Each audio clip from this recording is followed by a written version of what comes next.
আসসালামু আলাইকুম, আমি নীলয়। আপনারা দেখছেন নিলয় টেক। মোবাইল দিয়ে কার্টুন ভিডিও তৈরি করার জন্য 5টা বেস্ট সফটওয়্যার আজকে আমি আপনাদেরকে দেখাবো। এই সফটওয়্যারগুলোর মধ্যে প্রথমেই আমি রেখেছি প্লোটাগন স্টোরি অ্যাপটাকে। প্লোটাগন স্টোরি অ্যাপটাকে প্রথমে রাখার পেছনের রিজনটা হচ্ছে এই অ্যাপের ভেতরের ইন্টারফেসটা খুবই সিম্পল। এই অ্যাপটা দিয়ে কিন্তু যে কেউ চাইলেই কার্টুন ভিডিও তৈরি করতে পারবে, তার যদি কার্টুন ভিডিও তৈরি সম্পর্কে কোনো প্রকার নলেজ নাও থাকে। এখানে চাইলে আপনি কিন্তু 2 থেকে 3টা ক্যারেক্টার বা অনেকগুলো ক্যারেক্টার নিয়ে কিন্তু কার্টুন ভিডিও তৈরি করতে পারবেন। এরকম অনেক চ্যানেল রয়েছে যারা এই প্লোটাগন স্টোরি অ্যাপ ব্যবহার করে কিন্তু কার্টুন ভিডিও তৈরি করে চ্যানেল মনিটাইজ করে কিন্তু টাকা ইনকাম করছে। আপনি যদি কার্টুন ভিডিও বানাতে পছন্দ করেন তাহলে কিন্তু এই অ্যাপটা ব্যবহার করে কিন্তু আপনি এরকম কার্টুন ভিডিও তৈরি করতে পারেন। আর এই অ্যাপ দিয়ে কিভাবে আপনারা কার্টুন ভিডিও তৈরি করতে পারবেন সেটা নিয়ে কিন্তু আমার ভিডিওতে প্রায় 45 মিনিটের একটা টিউটোরিয়াল রয়েছে, যে টিউটোরিয়ালটা দেখে আপনি A to Z জানতে পারবেন। একদম শুরু থেকে শেষ পর্যন্ত কিভাবে একটা কার্টুন ভিডিও তৈরি করবেন, কিভাবে সেটাকে এক্সপোর্ট করবেন সেই জিনিসটা কিন্তু আমি দেখিয়ে দিয়েছি। তবে এই অ্যাপসটা কিন্তু ফ্রি না, এখানে কিন্তু কিছু ফিচার আপনি ফ্রিতে পাবেন, বাকি ফিচারগুলো আপনাকে কিন্তু টাকা দিয়ে কিনতে হবে।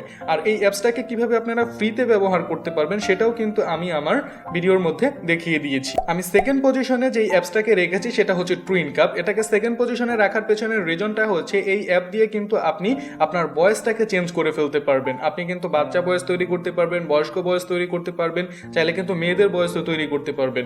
আর এই অ্যাপের মধ্যে আরো কিছু বিশেষ ফিচার হচ্ছে এই অ্যাপের মধ্যে কিন্তু আপনি সাউন্ড এফেক্ট পেয়ে যাচ্ছেন। একটা কার্টুন ভিডিও তৈরি করার জন্য সবথেকে ইম্পর্টেন্ট যে জিনিসটা লাগে সেটা হচ্ছে সাউন্ড এফেক্ট। সাউন্ড এফেক্ট ছাড়া যদি আপনি কার্টুন ভিডিও তৈরি করেন তাহলে কিন্তু সেই ভিডিওটা কখনোই ভালো লাগবে না। আর এই সাউন্ড এফেক্টগুলো, যতগুলো সাউন্ড এফেক্ট আপনার লাগবে একটা কার্টুন ভিডিও তৈরি করার জন্য, সেই সবগুলো সাউন্ড এফেক্ট কিন্তু আপনি এই অ্যাপের ভিতরেই পেয়ে যাবেন। আর ব্যাকগ্রাউন্ড মিউজিকও যদি আপনার লাগে সেটাও কিন্তু আপনি অ্যাপের ভিতরে পেয়ে যাচ্ছেন। আপনার বাহির থেকে এডিটিং এর সময় কিন্তু এগুলো কালেক্ট করতে হবে না, আর সম্পূর্ণ এডিটিংটাই আপনি অ্যাপের ভেতর থেকে করে নিতে পারবেন।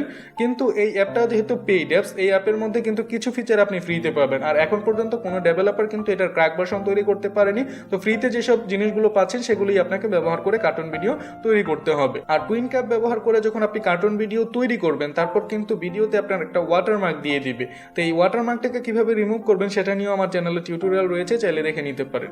আমি 3 নাম্বার পজিশনে যে অ্যাপটাকে রেখেছি সেটা হচ্ছে ড্রয়িং কার্টুন 2। এই অ্যাপটা ব্যবহার করে কিন্তু একদম প্রফেশনাল মানের আপনি কার্টুন তৈরি করতে পারবেন। এখানে কিন্তু সম্পূর্ণ কন্ট্রোল আপনার হাতে। আপনি কিভাবে কার্টুন তৈরি করবেন, আপনার ক্যারেক্টারগুলো কেমন হবে, সিন কেমন হবে, সবকিছুই কিন্তু এই অ্যাপের মাধ্যমে করতে পারবেন। আপনার স্কোয়াড গেমের উপরে যে কার্টুন ভিডিওটা আপনারা দেখতে পাচ্ছেন, এই কার্টুন ভিডিওটা কিন্তু সম্পূর্ণ এই ড্রয়িং কার্টুন 2 অ্যাপ ব্যবহার করেই করা হয়েছে। তবে কিন্তু কিছু ফিচার, এফেক্ট এগুলো কিন্তু এডিটিং এর সময় এডিটিং সফটওয়্যার ব্যবহার করে দেওয়া হয়েছে, যেগুলো চাইলে কিন্তু আপনারা নিজেরাও করতে পারেন। ইনশাআল্লাহ সামনে ড্রয়িং কার্টুন 2 অ্যাপ ব্যবহার করে কিভাবে আপনারা কার্টুন ভিডিও তৈরি করতে পারবেন সেটা নিয়ে আমি টিউটোরিয়াল নিয়ে আসবো। আর 4 নাম্বার পজিশনে আমি যেই অ্যাপটাকে রেখেছি সেটা হচ্ছে টেলাগামি। এই টেলাগামি অ্যাপটা কিন্তু অ্যানিমেশনের জন্য খুবই পারফেক্ট অ্যাপটা। অনেকে আছে যে ইউটিউবিং করতে চাচ্ছেন কিন্তু নিজের ফেস দেখাবেন না, তাদের জন্য কিন্তু এই অ্যাপটা বেস্ট হবে। এখানে আপনি ছেলে মেয়ে 2টা ক্যারেক্টারই পেয়ে যাবেন, যে ক্যারেক্টারগুলো ব্যবহার করে কিন্তু আপনি আপনার কথাগুলো এই ক্যারেক্টারের মাধ্যমে বলতে পারবেন। এখানে আপনি চাইলে পেছনে যে কোনো প্রকার সিন ব্যবহার করতে পারবেন, গ্রিন স্ক্রিন ব্যবহার করে এডিটিং এর সময় আপনি সিন পাল্টিয়ে দিতে পারবেন। এখানে 2টা ক্যারেক্টার আপনি ব্যবহার করতে পারবেন, দিয়ে সুন্দর কিন্তু কার্টুন ভিডিও আপনি তৈরি করতে পারবেন এটার মাধ্যমে। আর 5 নাম্বার পজিশনে আমি যে অ্যাপটাকে রেখেছি সেটা হচ্ছে টুনস্টিক 3D। এই অ্যাপটা কিন্তু গুগলের তৈরি একটা অ্যাপস, আর এটা কিন্তু সম্পূর্ণ ফ্রি। এই অ্যাপটা দিয়ে কিন্তু আপনি অ্যাডাল্ট কার্টুন ভিডিও তৈরি করতে পারবেন না, মানে বড়দের জন্য কোনো কার্টুন ভিডিও আপনি তৈরি করতে পারবেন না। এটা শুধুমাত্র আপনার বাচ্চাদের জন্য কার্টুন ভিডিও তৈরি করতে হবে। যেহেতু কার্টুন ভিডিওর বেশিরভাগ ভিউয়ারই কিন্তু বাচ্চারা, একদম ছোট বাচ্চারাই কিন্তু বেশিরভাগ কার্টুন ভিডিওটা দেখে থাকে। তো তাদের জন্য যদি আপনি অ্যাপটা ব্যবহার করে কার্টুন ভিডিও তৈরি করেন, আপনার ভিউয়ার কিন্তু আপনি অনেক বেশি পাবেন। তো আপনি এই অ্যাপটা ব্যবহার করে কিন্তু বাচ্চাদের জন্য কার্টুন ভিডিও তৈরি করতে পারেন। ভিডিও যদি ভালো লেগে থাকে তাহলে লাইক কমেন্ট করে অবশ্যই আপনার মূল্যবান মতামত জানাবেন। আর চাইলে আমার চ্যানেলটা সাবস্ক্রাইব করে রাখতে পারেন পরবর্তী যে কোনো ভিডিওর আপডেট সবার আগে পাওয়ার জন্য। ধন্যবাদ সবাইকে।